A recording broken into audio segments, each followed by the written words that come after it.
Hey guys, we're back outside, and today is the day we're going to take this 5.3 out of our donor truck. And what we're going to do, since we have the truck here and not in a junkyard, we're going to go through it slowly. We're going to take everything out with purpose.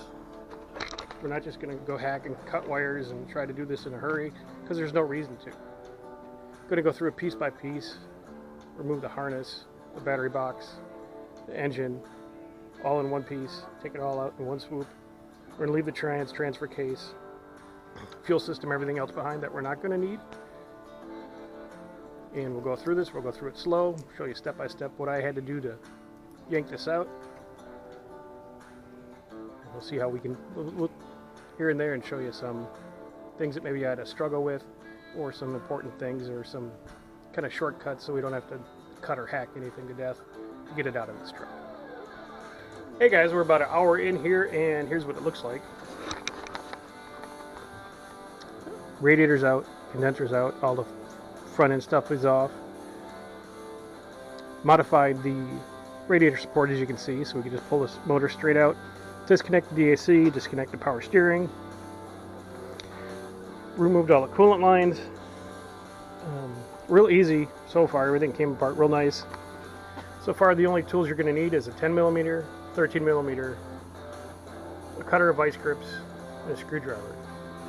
Did all this in like an hour and at a very leisurely pace. Okay, I'll be right back in a few.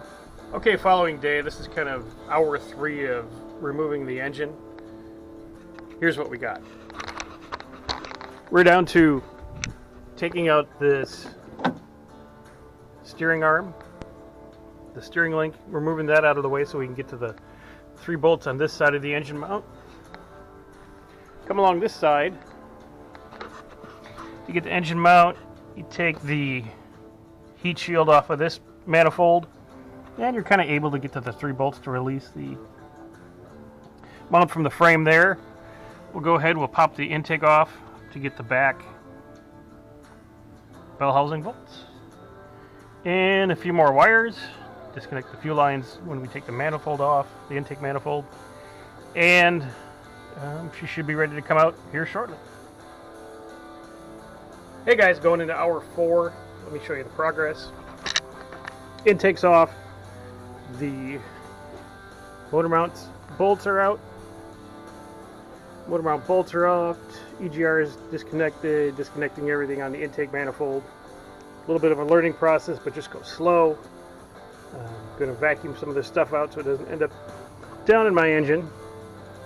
And then get behind here. I don't know if you can see that, but this is where those back bell housing bolts are. You have to get to yank the engine out.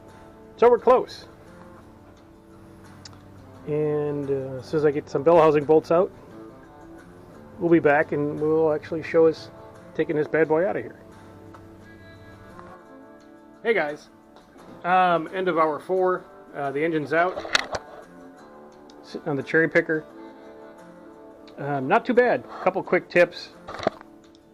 You definitely want to take your passenger side exhaust manifold off. You get to the bolts easier, you can get to these back bell housing bolts, which are always fun in these. Inner fender out.